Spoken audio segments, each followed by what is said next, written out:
Oui, bien-aimés, nous allons suivre la parole de l'Éternel.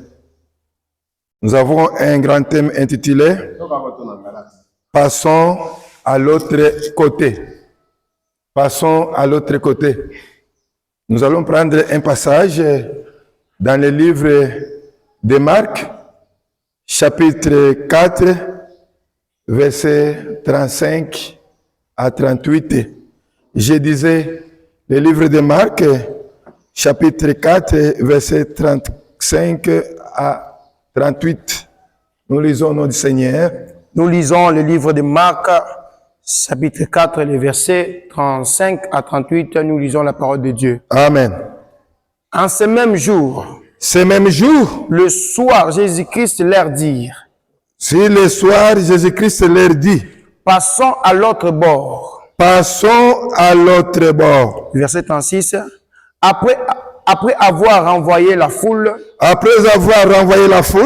ils ramenèrent dans le barque. Dans la barque où il se trouvait. Il y avait aussi d'autres barques avec lui. Le verset 37. Il s'élevait un grand tourbillon. Et les flotta. Et ce tourbillon flottait dans la barque. Et se jetait dans la barque. Au point qu'elle se remplisse déjà. Verset 38. Et lui, il dormait. Jésus dormait. À la poule sur le cousin. Il dormait à la poupe sur le coussin. Et il le réveilla et lui dit, Maître, t'inquiètes-tu pas de ce que nous périssons? Maître, ne t'inquiètes-tu pas de ce que nous périssions? C'est ça la parole du Seigneur. Amen. Amen. Oui, nous sommes dans le livre de Marc. Le livre écrit par Marc lui-même comme étant auteur de ce livre. Ici, l'auteur nous relate l'histoire de Jésus avec ses disciples. Et vous remarquerez ensemble avec moi, ici, Jésus, après avoir travaillé ensemble avec ses disciples devant une grande foule, Jésus a enseigné devant cette foule. Après avoir enseigné, Jésus a dit à ses disciples, ici nous disons, Jésus a dit à ses disciples, passons à l'autre côté. Et vous trouverez aussi dans le livre de Luc, Jésus dit, passons à l'autre bord. Mais ici, il dit, passons à l'autre côté. Ici, bien-aimés, nous voulons dire ici une chose que nous avons tirée ici dans ce passage. Passons à un autre côté. Cela revient à dire, passons à un autre niveau. La pensée de Jésus, c'est de quitter là où ils étaient, aller à un autre niveau. Pour dire que notre Dieu, c'est un Dieu d'élévation. Notre Dieu, c'est un Dieu qui préfère quitter l'endroit où on est, aller à un autre endroit. Ou bien quitter la dimension, prendre encore une autre dimension. Quitter le niveau, prendre encore un autre niveau supérieur. Gloire à Dieu. Amen. Aller vers un autre, c'est-à-dire monter le niveau. Ou bien aller de l'avant ou avancer. Après avoir terminé le travail qu'il faisait, il devrait quitter ce niveau vers un autre niveau. Bien-aimé, notre Dieu veut à ce que tu quittes ton niveau pour aller encore à un autre niveau. Augmente encore le niveau. Augmente encore la dimension. Augmente la dimension. Dieu préfère que tu augmentes la dimension de ton service, la dimension de ce que tu es en train de faire. Gloire à Dieu. Amen. L'objectif de Jésus, toi le serviteur de Dieu, est de passer à un autre niveau. Monter, c'est-à-dire avancer, aller de l'avant. Avancer, avancer, avancer, avancer. C'est ça Jésus, c'est ça l'œuvre de Dieu. Il faut avancer, aller de l'avant au lieu de rester là où tu es instantané comme ça. Dieu préfère que tu puisses avancer, aller de l'avant. Toi, serviteur de Dieu, l'ambition de notre Dieu est que tu grandisses, tu ailles de l'avant, tu quittes à ce niveau. Même quand tu prêchais, il faut ajouter encore un niveau, ajouter encore une dimension. Quand tu chantais, il faut chanter encore en ajoutant encore une dimension. Chaque jour, Dieu préfère que nous puissions avancer en dimension. Chaque jour, Dieu préfère que nous puissions aller très haut, plus haut, jusqu'au fond là, pour la gloire de notre Seigneur Dieu. Acclamons le Seigneur. J'aimerais que tout et chacun de nous cherche à ce qu'il monte la dimension. Jésus, après avoir travaillé, il n'a pas voulu rester sur les mains et la même place. Il n'a pas voulu rester stationné, mais il a dit, passons à un autre bord. Passons à un autre côté. Montons la dimension. Bien-aimés, là, je voulais vous dire une chose. Pour monter une dimension, pour monter un niveau, quitter l'ancien niveau que tu avais, l'ancienne dimension que tu avais, pour aller encore à une autre dimension, là, il te faut deux choses. La première chose, la foule.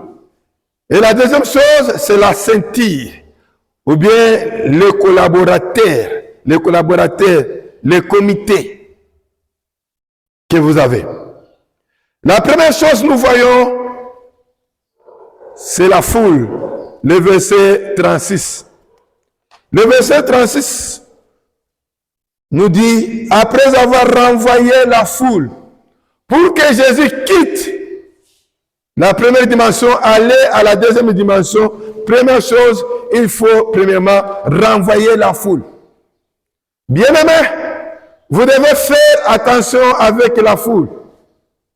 La foule des fois tue.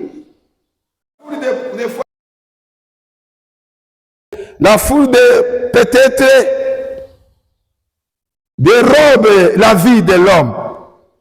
Et si nous voulons voir la même foule qui avait applaudi pour Jésus, c'est la même foule qui avait encore demandé sa mort.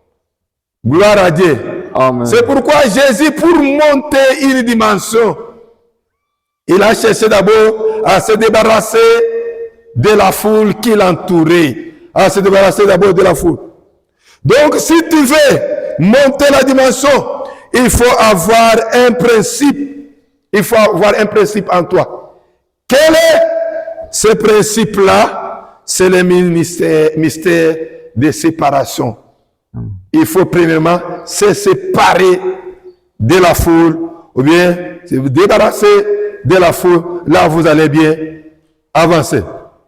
Comme je disais, puisque c'est la même foule-là qui avait applaudi pour Jésus, et c'est la même foule aussi qui avait demandé à ce que les Jésus soit mort. Gloire à Dieu. Amen. Lisons le livre de Jean, chapitre 18, versets 39 à 40. Jean 18, 39 à 40. Nous lisons. Nous lisons la parole de Dieu au nom de Jésus. Mais comme c'est parmi vous une coutume que je vous relâche, quelqu'un à la fête des Pâques, voulez-vous que je vous relâche le roi des Juifs? Amen, amen. Voulez-vous que je vous relâche le roi des Juifs? Alors de nouveau, tous s'écrièrent, non, pas lui. La foule déclare, non, pas le roi des Juifs, Mais Barnabas. mais Barnabas. Gloire à Dieu. Amen. Mes chers, jusque-là, mon ami. Mes chers frères et sœurs, vous remarquerez que ici, c'est la foule qui a demandé la mort de Jésus. Ici, la Bible est claire. La Bible nous dit, dans la prison où Jésus était emprisonné, il y avait aussi Barbas. Alors, Pilate a fait sortir Jésus. Pilate a fait sortir aussi Barbas. Il a dit que parmi les deux, Jésus qui se dit le roi des Juifs, les justes, et Barbas, un criminel, voulez-vous que je vous relâche qui? Écoutez la réponse de la foule. La foule a dit à masse, et lâchez-nous Barbas. Gloire à Dieu. Amen. Pour dire que la foule a cherché, a demandé seulement la mort de Jésus. Ça, c'est le mal. Point 1, le mal de la foule. La foule, n'ayez pas confiance à la foule. Les gens sont compliqués, puisque leurs pensées sont mauvaises. Même leurs regards sont mauvais.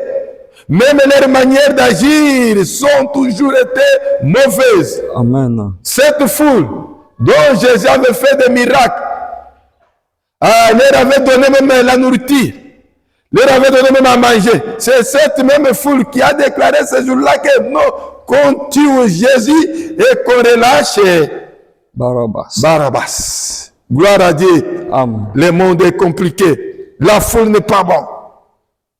Écoutez encore les problèmes de la foule. Un jour, Aaron était resté avec le peuple d'Israël.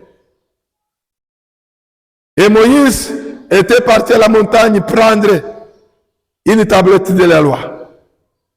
Maintenant, quand la foule est restée avec Aaron, la foule là a recommandé, a exigé Aaron de pouvoir leur faire un Dieu qu'ils devraient voir. La foule a dit Aaron en erreur. Attention avec la foule. La foule peut vous induire en erreur. La foule peut vous effacer devant Dieu. La foule peut vous embourber. Attention avec la foule. Lisons là, Exode 32, verset 1 à 6. Exode chapitre 32, verset 1 à 6. Écoutez le problème de la foule. Nous lisons au nom de Jésus. Alléluia. Le peuple voyant que Moïse tardait à descendre. Le de la peuple montagne, voyant que Moïse tardait à descendre, là où il était parti prendre maintenant tablette de la loi. s'assemble autour d'Aaron. Maintenant, tout le peuple se met autour d'Aaron. La foule se met autour d'Aaron. Et lui dit, Et lui demande, allons, Aaron, fais-nous un Dieu qui marche devant Aaron, nous. fais-nous un Dieu qui marche ensemble avec nous.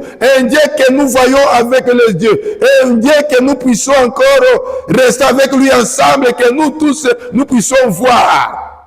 Car c'est Moïse, cet homme, car qui c'est nous a fait Moïse sortir ici. du pays d'Égypte. Depuis qu'il est parti à la montagne, depuis que nous l'attendions, jusqu'à là, il n'est pas venu. Or, Dieu cause toujours avec Moïse. Moïse cause toujours avec Dieu. Mais nous autres, la foule, nous ne voyons pas Dieu. C'est ainsi, jusqu'à là, mon ami. C'est ainsi, toi, Aaron, fais-nous encore un Dieu. Nous voulons un Dieu, nous faire un Dieu que nous commencerons à voir et que nous commencerons à adorer comme ça à life. Ils ont recommandé à Aaron de leur faire un Dieu qu'il devrait encore voir avec leurs yeux. Aaron est entré en erreur. Il a fait un veau d'or. Il leur a fait un veau d'or, un Dieu d'un veau d'or. Il leur avait donné un Dieu d'un veau d'or. Il a fait un veau d'or. Les gens ont commencé maintenant à adorer le veau d'or comme leur Dieu. Une abomination devant Dieu. Adorer une chose de ce monde. Adorer un veau d'or à la place de Dieu. Une grande abomination. Écoutez, la même foule quand Moïse est revenu, la même foule a dit que non, ce n'était pas nous, c'était Aaron. Voilà la foule, le problème. Oh, ce n'était pas nous, c'est Aaron qui avait fait ce veau d'or. Amen. La foule est compliquée. Tu peux faire nourrir la foule. Tu peux leur donner quelque chose. Tu peux leur faire du bien. Mais demain le lendemain, cette même foule-là va te refuser. Amen. Cette même foule-là va te trahir. Écoutez encore les problèmes, toujours les problèmes de la foule. Un jour, la foule a exalté David au-dessus du roi Saïl.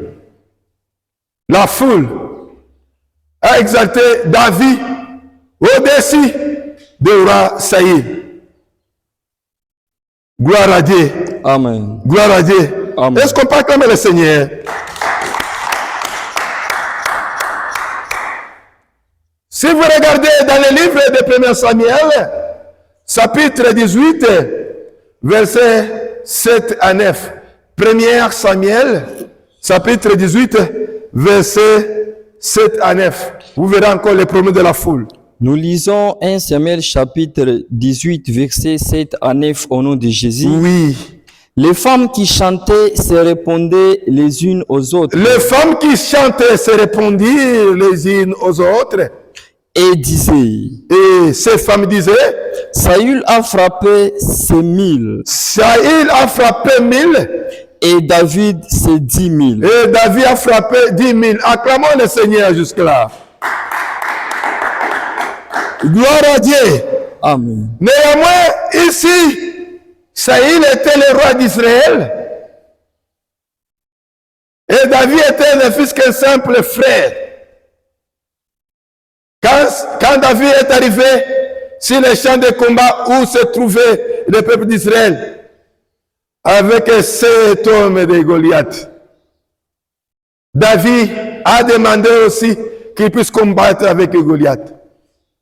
Qu'est-ce que le roi dit? Ainsi concis, celui qui va le tuer, qu'est-ce qu'on peut faire de lui? On lui disait, oh, le roi dit, celui qui tuera cet homme de Goliath, le roi lui donnera comme cadeau sa fille et une portion de la terre. Directement, David s'est tapé sur la poitrine pour dire que moi je vais descendre. Je vais aller me combattre avec cet homme ainsi concis. Directement, David est descendu. Il a combattu avec Goliath. Une pierre, un coup, une frappe. Amen. Goliath est tombé. Directement, vous savez ce que la foule a dit? La foule a exalté maintenant, a exalté David et minimisé maintenant le roi Saïl. Saïl qui était roi. On l'a minimisé par la foule. La foule a chanté. La foule a dit, vive David. David a tué 10 000. Mais le roi a tué 1000. Vous savez, quelle humiliation. Quelle humiliation devant le roi. Le roi confie. Il a pris une grande colère. Il a dit, c'est ce que la foule a dit. Moi, j'ai tué ne fût-ce que 1000. Et petit David a tué 10 000. Ça n'est ainsi. Je vais tuer David. C'est ça le conflit. Le conflit a commencé entre David et le roi Saïl. À cause de la foule. À cause de la foule. La foule a créé les conflits entre David. C'est pourquoi, vous les serviteurs de Dieu, je vous prie et je vous demanderai de ne pas écouter souvent la foule et faire ce que la foule vous demande de faire. Si vous écoutez la foule et vous faites ce que la foule vous demande de faire, vous allez vous perdre devant le Seigneur. Vous allez vous nuire et vous allez vous enfoncer dans le mal. En tant que serviteur de Dieu, vous devez écouter seulement Dieu qui vous a appelé. Vous devez suivre Dieu qui vous a appelé et faire la volonté de Dieu qui vous a appelé et ne pas faire la volonté de la foule. Gloire à Dieu et acclamez le Seigneur. Aujourd'hui, beaucoup de gens, au lieu de faire la volonté de Dieu, mais font la volonté de la foule. La foule tue. C'est pourquoi Jésus a dit à la foule, Il a renvoyé la foule. Il s'est débarrassé de la foule pour pouvoir bien monter. Si vous voulez bien monter en dimension, si vous voulez évoluer, aller de l'avant, il faut se débarrasser de la foule. Là, vous allez avancer bien. Des fois, la foule peut vous mentir, vous plaire. Ce sont les supporters. Nous voyons aujourd'hui, il y a des supporters de matchs. Si quelqu'un est supporter d'une équipe quelconque, même si cette équipe perd les matchs, lui, il reste toujours fidèle. Il ne peut pas dire que non, mon équipe est moindre. Là, il va toujours dire que mon équipe est forte. C'est le problème de la foule. Il faut se débarrasser de la foule. C'est ça la première chose. Si vous voulez évaluer, aller de l'avant.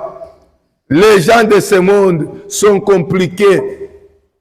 Même si vous leur donnez tout un pays, beaucoup de choses, ils ne peuvent jamais. Ils vont t'amener toujours à la mort. C'est ça la manière du monde. T'amener toujours à la mort. La deuxième des choses, j'avais dit, c'est la ceinture de Jésus. Vous savez, chaque serviteur a une ceinture, ou bien le collège, ou bien les collaborateurs, les gens qui travaillent avec lui. On les appelle les collaborateurs, la ceinture, ou bien son comité.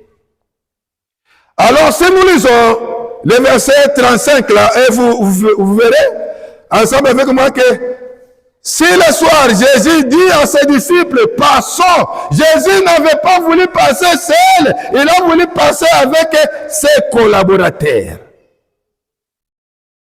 C'est là un problème.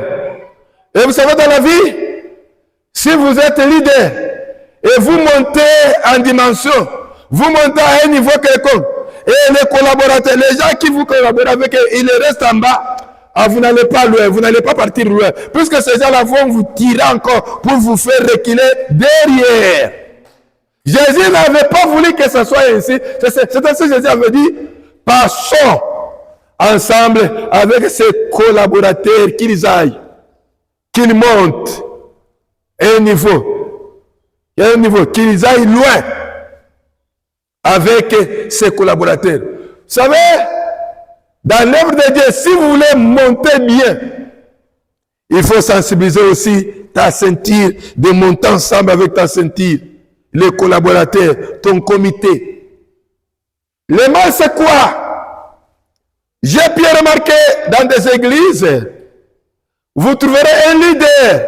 Si un leader a des mauvais comités, bien a des mauvais collaborateurs, ce leader-là, même s'il est fort comment, même s'il est puissant, il n'ira pas loin.